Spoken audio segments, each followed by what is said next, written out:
जय हिंद। अभ्यास online class के इस नए वीडियो में मैं कृष्ण आप सभी का स्वागत करता हूं। आज के इस वीडियो सेक्शन में दोस्तों हम बात करने वाले हैं छत्तीसगढ़ सामान्य ज्ञान एमसीक्यू लेकर के आया हूं और ये इस वीडियो सीरीज का पार्ट नंबर 18 है। अगर आप अन्य पार्ट को नहीं देखे हो दोस्तों प्लेलिस्ट में जाकर के चेकआउट कर लीजिए, पूरे पार्ट आपको एक साथ देखने को मिल जाएगा। तो दोस्तों आपका जो अगर कोई कॉम्पिटिशन एग्जाम की प्रिपरेशन कर रहे हैं छत्तीसगढ़ सामान्य ज्ञान से रिलेटेड, छत्तीसगढ़ व्यापम का, सीजीपीएससी का हो गया या फिर छत्तीसगढ़ पुलिस भर्ती का, तो यहाँ से आपको दोस्तों छत्तीसगढ़ जो सिलेबस है आपको देखने को मिलेगा और इस तरीके का प्रश्न जो है दोस्तों कंपटीशन एग्जाम में पूछा जाता है। तो आपका अच्छे से बने, इसलिए दोस्तों वीडियो को शुरू से लास्ट तक जरूर देखिएगा और इनमें से आपका जो है कौन कितने क्वेश्चन सही होते हैं उसको नीचे कमेंट बॉक्स में ज़रूर बताइएगा। तो चलिए दोस्तों वीडियो स्टार्ट करते हैं।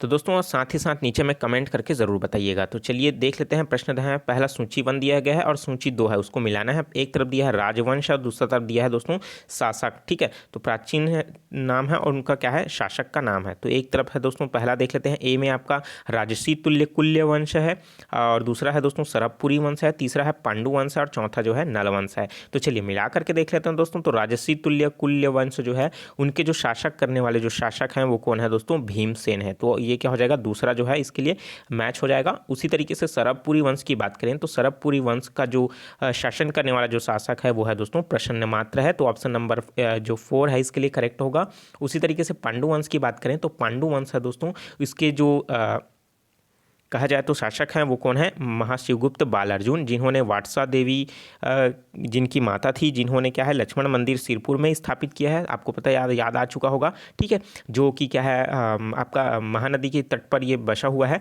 ठीक है, जिसको प्राचीनतम नाम में अगर महाभारत काल में चित्रांगदपुर के नाम से भी जाना जाता था। ठीक है, बहुत सारी चीज़ें हैं आपको महाशिवगुप्त बालार्जुन के शासनकाल में के जानने के लिए। ठीक है, तो अब बात करते हैं नलवंश। तो बचा जो क्या है दोस्तों, भवदत्त वर्मन, जो नलवंश के शासक थे। तो इस तरीके से दोस्तों क्रम आपको देखने को मिल जाएगा। ठीक है, तो यहाँ पास आप क्रम जमा लीजिएगा। तो राजसी तुल्य कुल्य वंश के जो शासक हैं वो कौन है, भीमसेन है। सरबपुरी वंश के कौन है, प्रसन्नमात्र है। पांडु वंश के कौन है, महाशिवगुप्त बालार्जुन है। और नल वंश के कौन हो जाएगा, आपका भवदत्त वर्मन। ठीक है, चलिए देखते हैं नेक्स्ट क्वेश्चन। निम्नलिखित में से कलचुरी शासकों ने रतनपुर में शासन किया, कौन था दोस्तों, जो कलचुरी शासक जो है रतनपुर में जिन्होंने शासन किया था वो है दोस्तों जाजल्यदेव प्रथम और उसी तरीके से पृथ्वीदेव द्वितीय, प्रताप मल्लदेव या फिर रत्नदेव द्वितीय। तो कलचुरी शासक ने रतनपुर से जिन्होंने शासन किया तो उनका जो नाम है दोस्तों वो क्या हो जाएगा, बहुत सारे इन्होंने शासक हैं जहाँ पास इन्होंने नाम जो है शासन किए थे। तो इसमें जो अगर मैं बता दूं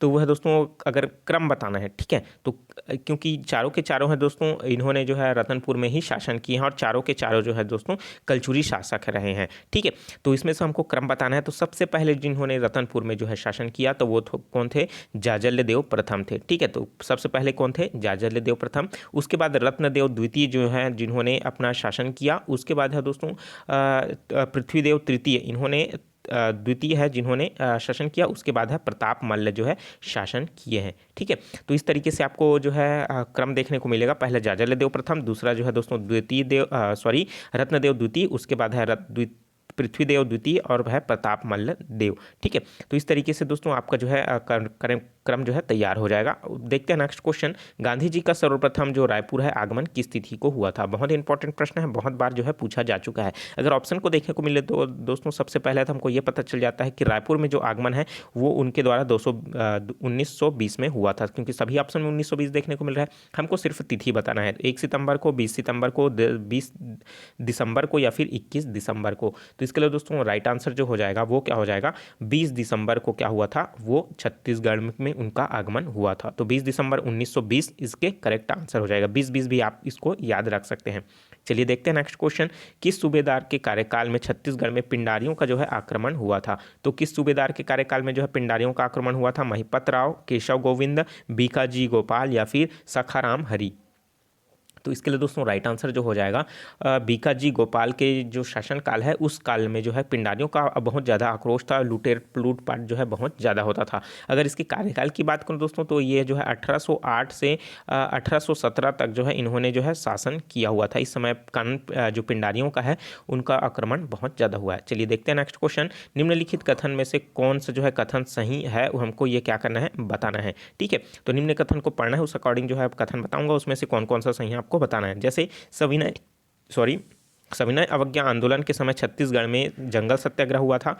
बिल्कुल, सविनय अवज्ञा आंदोलन के समय जो है छत्तीसगढ़ में जंगल सत्याग्रह हुआ था, बिल्कुल सही है। छत्तीसगढ़ में सविनय अवज्ञा आंदोलन शांतिपूर्वक रहा, तो क्या शांतिपूर्वक रहा, पहले इसको डिस्कस करने पहले तीसरा पॉइंट देख लेते हैं कि नवागढ़ रुद्री जंगल सत्याग्रह में पुलिस ने गोली चलाया था। तो भाई कहीं ना कहीं जो है पूरी तरीके से अगर मैं बात करूँ तो जंगल सत्याग्रह तो हुआ था, ये बिल्कुल सही है। तो उस समय जो है दोस्तों गोली भी चलाया गया था, तो क्या उस समय गोली चलाया गया था, तो ठीक है, तो बिल्कुल हाँ चलाया गया था।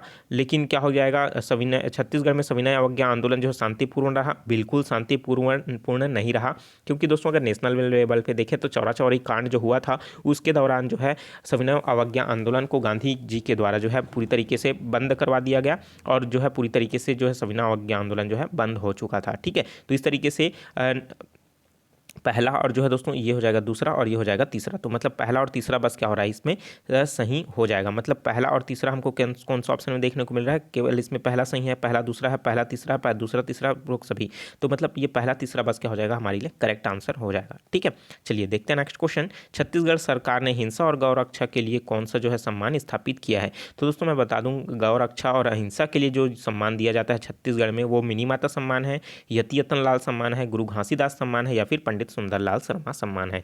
तो इसके लिए जो सम्मान दिया जाता है वो यति यतनलाल सम्मान है। ठीक है, और यति यतनलाल कौन है दोस्तों, जो महासमुंद में रहने वाले एक पेशे से वकील थे जिन्होंने वर्धा आश्रम की जो है स्थापना की हुई है, और पेशे से वकील होने की वजह से दोस्तों इन्होंने स्वतंत्रता संग्राम में बहुत ज़्यादा योगदान दिया है। ठीक है, और ये गांधीवादी थे और ये अहिंसा पर ही चलते थे। ठीक है, तो इसलिए क्या हो जाएगा ऑप्शन नंबर बी जो है इसके लिए क्या हो जाएगा करेक्ट आंसर हो जाएगा।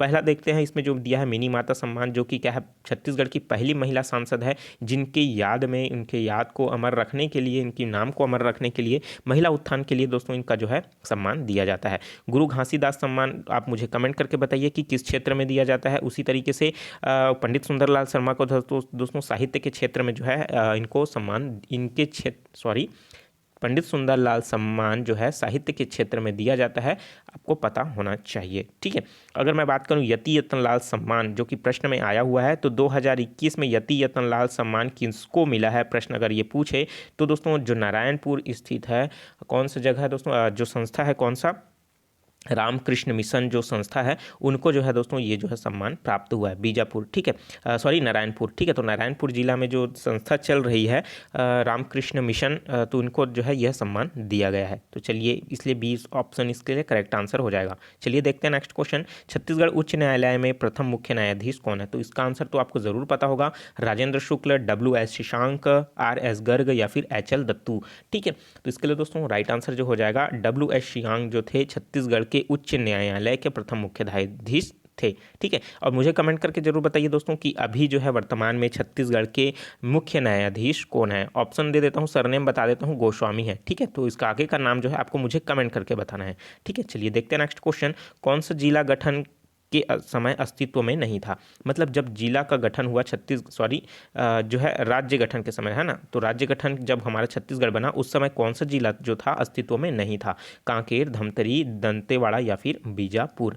तो मैं दोस्तों बता दूं तो जब कांकेर, धमतरी और दंतेवाड़ा इनके जो स्थापना है वो 1998 में इनका जो है स्थापना हुई थी।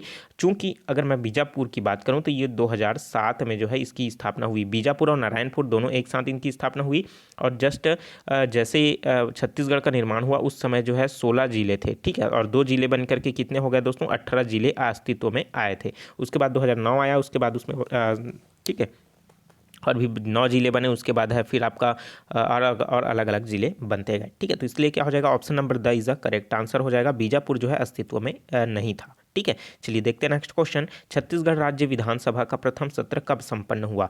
मतलब जो है दोस्तों कब संपन्न हुआ, कब से कब तक संपन्न हुआ, इस प्रश्न को घुमा सकता है। 1 नवंबर से नवंबर 2000 तक, 14 नवंबर से 20 नवंबर तक, या फिर 10 नवंबर से 19 नवंबर तक, या फिर 14 दिसंबर से 20 दिसंबर तक।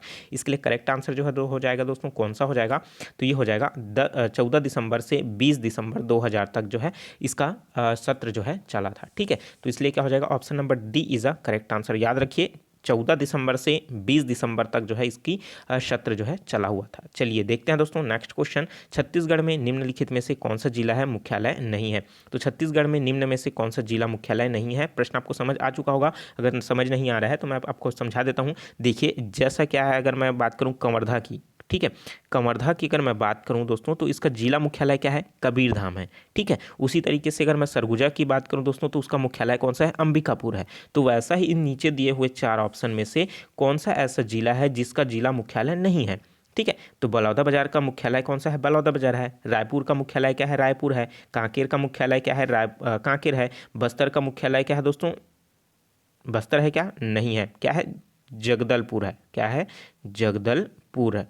ठीक है, तो उसी तरीके से बालोद का जो है दोस्तों, ये बालोद हो गया, तो बालोद का दोस्तों यहाँ पास क्या हो जाएगा, मुख्यालय बालोद है। ठीक है, तो यहाँ पास क्या हो जाएगा, option number the is a correct answer हो जाएगा। बस्तर का जो मुख्यालय है वो क्या हो जाएगा, जगदलपुर हो जाएगा। ठीक है, तो वीडियो कैसा लगा दोस्तों कमेंट करके जरूर बताइएगा, और जो चीज़ समझ नहीं आ रहा है नीचे कमेंट करके जरूर पूछ लीजिएगा। वीडियो अच्छा लगता है तो जरूर लाइक कर दीजिए। चलिए एक प्रश्न मैंने जो बताया था राज्य गठन के लिए, ठीक है, तो चलिए सभी राज्यों को एक एक बार मैं उसका गठन वर्ष मैं क्रमवार से आपको बता देता हूँ ताकि आपका भी रिवीजन हो जाएगा। ठीक है, तो दोस्तों एक एक करके ध्यान से देखते जाइए और आप समझते जाइए। सबसे पहला जो है दोस्तों अस्तित्व में आया था वो है रायपुर जिला, रायपुर जिला, और एक था दोस्तों आपका बिलासपुर जिला। ठीक है, कौन था, बिलासपुर जिला। ये अस्तित्व में कब आया, 1861 में। कब आया, 1861 में आया। ठीक है, फिर दूसरे नंबर में जो बना दोस्तों वो बना आपका दुर्ग जिला बना। कौन सा दुर्ग जिला बना, तो ये जो है बंगाल का जब विभाजन हुआ था ना लॉर्ड कर्जन के बाद, है ना, जिन्होंने बंगाल का विभाजन किया, जस्ट उसी के समय दोस्तों प्रांत जो है चेंज हो गया और 1906 में जो है दोस्तों दुर्ग जिले का निर्माण हुआ। फिर उसके बाद अगर आगे चलें तो दोस्तों तीसरे नंबर पर अगर मैं सन की बात करूं तो 1948 में हमको 3 नए जिले देखने को मिलेगा। पहला तो आपको रायगढ़ देखने को मिलेगा, रायगढ़। उसके बाद है आपको दोस्तों सरगुजा, सरगुजा। उसके बाद है आपको देखने को मिलेगा बस्तर। ठीक है, कौन सा जिला, बस्तर जिला। ये जो है इसकी स्थापना वर्ष है 1948। जैसे ही भारत आज़ाद हुआ 1947 में, 1948 में जो है 3 जो नए हैं फिर से जिले अस्तित्व में आ गए। अब उसके बाद दोस्तों चौथा फिर क्रम में एक जो जिला बना वो है 1973 में। आप सभी को पता होगा 1973 में दुर्ग से अलग होकर के कौन सा जिला बना, राजनांदगांव जिला बना। कौन सा जिला बना, राजनांदगांव जिला बना। उसके बाद जो है दोस्तों 5वें क्रम में दोस्तों फिर से 9 जिले अस्तित्व में आए। कब, 1998 में। ठीक है, 1998 में फिर से 9 जिले जो अस्तित्व में आए। कौन कौन से मैं बता देता हूँ, आप सुन लीजिए। कोरिया, जसपुर, कोरबा, जांजगीर चांपा, और आपका जो है कांकेर, और दंतेवाड़ा, कबीरधाम, महासमुंद और धमतरी। इस तरीके जो है दोस्तों पूरा जो है जिले अस्तित्व में आए। उसके बाद है दोस्तों अगर मैं बात करूं उसके बाद तो नारायणपुर और बीजापुर जो है उसके बाद अस्तित्व में आए थे। उसके बाद है दोस्तों फिर से 9 नए जिले अस्तित्व में आए। ठीक है, जिसमें जो है आपका सूरजपुर, बलरामपुर, मुंगेली, बेमेतरा, बालोद, बलौदाबाजार, गरियाबंद, कोंडागांव, सुकमा। ठीक है, उसके बाद है दोस्तों जो है गोरेला पेंड्रा मरवाही जो है सबसे लास्ट में 28वां नंबर का जिला बना, और जो है दोस्तों 10 फरवरी 2020 को नया जिला जो है आया। उसके बाद है दोस्तों 4 नए जिले और आपको देखने को मिलेगा जो है उसका जो है पूरी तरीके से राजपत्र में जो है प्रकाशन हो चुका है। उन चारों का दोस्तों कमेंट करके जरूर देखिए। उसका पर्टिकुलर एक बड़ा नया वीडियो जो है मैं प्रोवाइड कर दिया हूँ, इसकी स्थापना, उसमें आने वाले तहसील, उन सब के बारे में मैंने डिटेल में बता दिया है, तो आप उसको ज़रूर देख लीजिएगा। तो चलिए दोस्तों वीडियो कैसा लगा कमेंट करके ज़रूर बताइएगा, और लाइक तो ज़रूर कर दीजिएगा क्योंकि आपके लाइक से ही हमें मोटिवेशन मिलता है अच्छी वीडियो प्रोवाइड करने के लिए, क्योंकि आपको लाइक करना भूल जाते हैं। तो चलिए मिलते हैं नए वीडियो में नए जानकारी के साथ, तो मुझे दीजिए इजाज़त। Take care, all the best, जय हिंद।